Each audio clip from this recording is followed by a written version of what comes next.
Kerajaan Pajajaran. Mari kita gali lebih dalam. Hai teman-teman, jadi pada kesempatan kali ini saya akan menjelaskan tentang awal mula Kerajaan Pajajaran. Oleh karena itu, yuk kita simak video berikut ini. Pajajaran. Pajajaran merupakan kerajaan bercorak Hindu di Jawa Barat yang beribu kota Pakuan yang sekarang telah menjadi Bogor.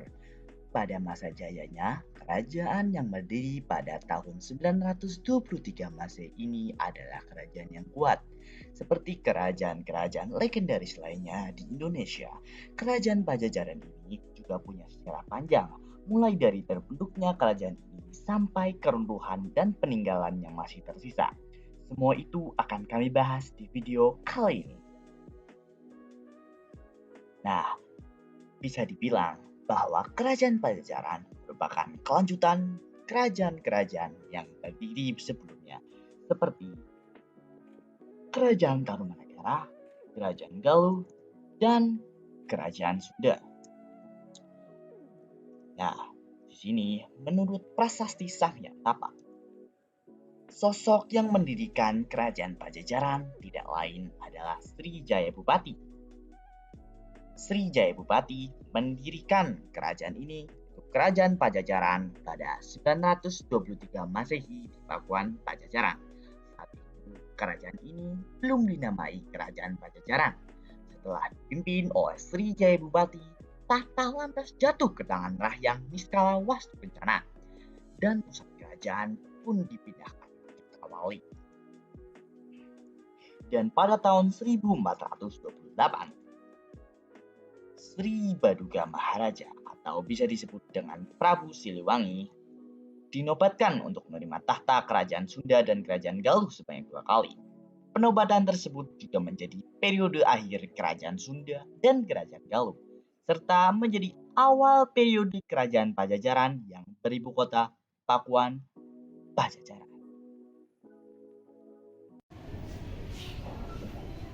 Jadi di sini saya akan membahas tentang sistem pemerintahan dan kepemimpinan yang ada di Kerajaan Pajajaran.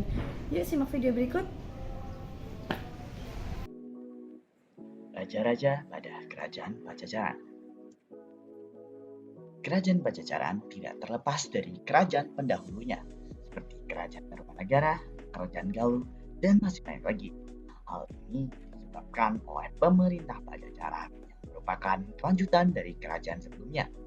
Kerajaan ini menganut sistem pemerintahan feodal dan susunan raja pada masa kerajaan Pajajaran sebagai berikut. Setelah Prabu Siliwangi, tahta kerajaan ini lantas diteruskan oleh raja-raja lainnya. Nama semua raja tersebut telah termaktub dalam naskah Babad Pajajaran, Cerita Warugaguru, dan Cerita Parahyangan. Masing-masing naskah tersebut punya urutan nama raja-raja yang berbeda, dan berikut beberapa nama raja yang pernah memimpin kerajaan Pajajaran. Yang pertama ada Sri Baduga Maharaja alias Prabu Siliwangi yang memerintah dari tahun 1482 sampai 1521 Masehi. Sri Baduga Maharaja memerintah di Pakuan, Pajajaran. Yang kedua ada Surawisesa, memerintah dari tahun 1521 sampai 1535 Masehi, yang merintah di Pakuan, Pajajaran. Yang ketiga ada Ratu Dewata, yang memerintah dari tahun 1535 sampai 1543 Masehi. Ratu Dewata memerintah di Pakuan, Pajajaran. Selanjutnya ada Ratu Sakti, memerintah dari tahun 1543 sampai 1551 Masehi, yang memerintah di Pakuan, Pajajaran.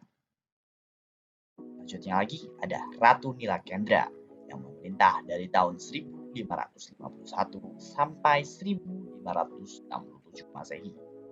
Ratu Nilakendra meninggalkan Pakuan karena serangan dari Hasanuddin dan Maulana Yusuf.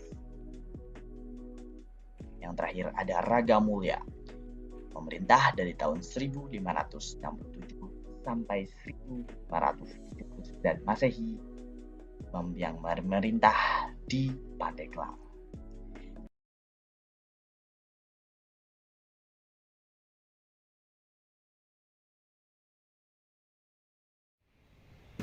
Dan di sini saya akan menjelaskan tentang Masa kejayaan Kerajaan Pajajaran. Masa kejayaan Kerajaan Pajajaran diraih saat kerajaan ini dipimpin Sri Baduga Maharaja atau Prabu Siliwangi. Kerajaan Pajajaran saat itu dalam keadaan tentram dan teratur. Sri Baduga Maharaja sendiri mampu memimpin rakyatnya dengan memegang teguh asas kesetaraan dalam kehidupan sosial masyarakat. Salah satu kebijakannya yang ia berlakukan saat itu adalah membebaskan penduduk dari 4 macam pajak.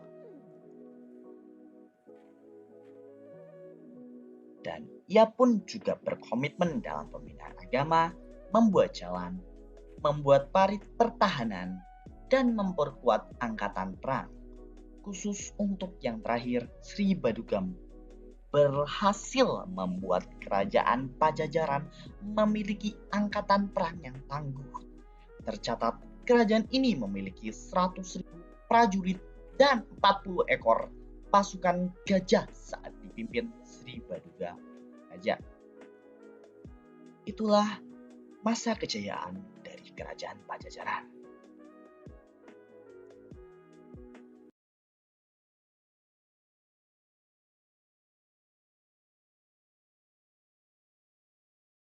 Dan saya di sini akan menjelaskan masa keruntuhan Kerajaan Pajajaran. Keruntuhan kerajaan Yuk simak video berikut. Keruntuhan kerajaan Pajajaran terjadi pada tahun 1579. Keruntuhan tersebut ditandai dengan dibawanya Palangka Sriman Sriwacana alias singgasana kerajaan Pajajaran dari Pakuan. Singgasana itu dibawa oleh Maulana Yusuf yang merupakan pemimpin dari Kesultanan Banten. Pemindahan singgasana itu dilakukan supaya nanti tidak ada penobatan raja baru di kerajaan Pajajaran. Singgasana tersebut lantas dipindahkan ke Surosowan di Banten dan menandai berakhirnya kerajaan Pajajaran. Sejumlah punggawa istana kerajaan Pajajaran yang tersisa mulai meninggalkan kerajaan dan menetap di daerah Kabupaten Lebak, Banten. Di sana, mereka menetap dan menjalani tata cara kehidupan lama yang ketat. Sekarang, orang-orang tersebut dikenal sebagai orang Baduy. Itulah masa keruntuhan dari kerajaan Pajajaran. Jadi di sini saya akan membahas tentang peninggalan-peninggalan dari kerajaan Pajajaran. Yuk simak video berikut. Peninggalan masa kerajaan Pajajaran. Yang pertama ada Prasasti Sangyang Tapak. Prasasti Sangyang Tapak terdiri dari 2 prasasti, yaitu Sangyang Tapak 1 dan Sangyang Tapak 2, yang dipahatkan pada 4 batu alam mengandung pasir. Saat ini, Prasasti Sangyang Tapak 1 dan 2 disimpan di Museum Nasional. Pada Prasasti Sangyang Tapak dinyatakan berulang kali bahwa Sri Jayabubati adalah Raja Sunda. Dan Prasasti Sangyang Tapak juga memuat kutukan-kutukan raja yang mengerikan. Berikut merupakan foto dari Prasasti Sangyang Tapak 1 yang saya dapatkan dari infogarut.id. Selanjutnya atau yang kedua ada Babat Pajajaran. Inti kisah Babat Pajajaran yang sebenarnya lebih tepat dinamakan Wawacan Guru Gantangan sangat mirip dengan lakon Muding Laya di Kusumah. Sumber kisah dari Babat Pajajaran yaitu dari mimpi Prabu Siliwangi yang berbunyi, Guru Gantangan pun naik ke langit, juga pernah mati dan hidup kembali. Dalam pengembaraannya, ia diiringi oleh Gelap Nyawang dan Kidang Pananjung, dan dalam perjalanan mencari Ratna Inten, ia menaklukkan Yaksa Jonggrang Kalipit. Itulah isi dari Babat Pajajaran yang bersumber dari mimpi Prabu Siliwangi. Dan inilah foto dari Babat Pajajaran yang saya dapatkan dari intisari.grid.id. Berikutnya yaitu yang ketiga, Prasasti Kawali.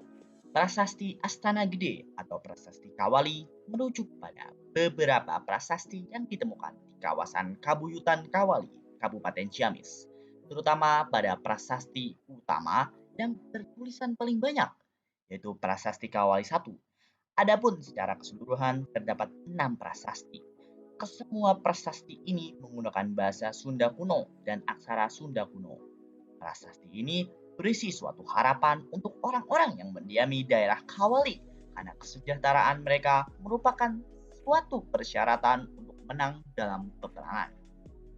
Berikut merupakan foto dari prasasti Kawali yang saya dapat dari travel.occasion.com.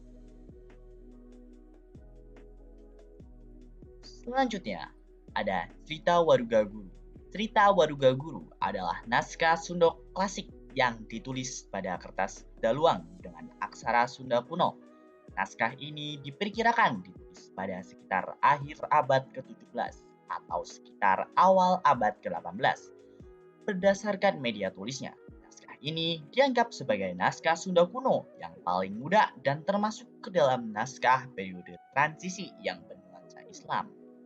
Isinya menceritakan kisah Ciung Manarama dan Haryang Banga, serta asal mula berdirinya Kerajaan Pajajaran dan Majapahit. Berikut merupakan foto dari Cerita Waruga Guru.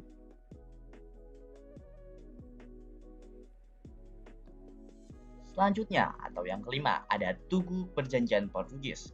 Prasasti Perjanjian Sunda Portugal atau Padraus Sunda Kelapa adalah sebuah prasasti berbentuk tugu batu yang ditemukan pada tahun 1918 di Batavia, Hindia Belanda.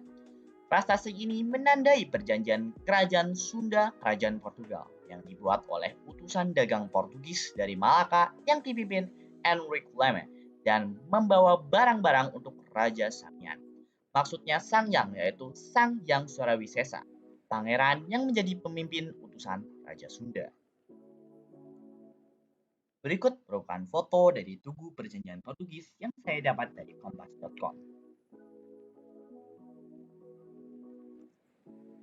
Selanjutnya, yang keenam ada Carita Parahyangan. Cerita Parahyangan merupakan nama suatu naskah Sunda kuno yang dibuat pada akhir abad ke-16 yang menceritakan sejarah tanah Sunda, utamanya mengenai kekuasaan di dua ibu kota kerajaan Sunda, yaitu Keraton Galuh dan Keraton Pakuan. Ini merupakan bagian dari naskah yang ada pada koleksi Museum Nasional Indonesia Jakarta dengan nomor register Propak 406. Naskah ini terdiri dari 47 lembar daun lontar ukuran 21 x 3 cm yang dalam tiap lembarnya diisi tulisan 4 baris. Aksara yang digunakan dalam penulisan naskah ini adalah aksara Sunda. Ini merupakan foto dari Carita Parahyangan. Berikutnya, yaitu yang ketujuh, Prasasti Batu Tulis. Prasasti Batu Tulis terletak di perlintasan Batu Tulis, Kelurahan Batu Tulis, Kecamatan Bogor Selatan, Kota Bogor. Kompleks Prasasti Batu Tulis memiliki luas 17 x 15 meter.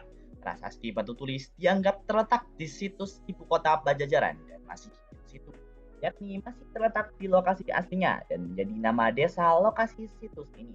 Batu prasasti dan benda-benda lain peninggalan kerajaan Sunda terdapat dalam komplek ini. Pada batu ini berukir kalimat-kalimat dalam bahasa dan aksara Sunda kuno.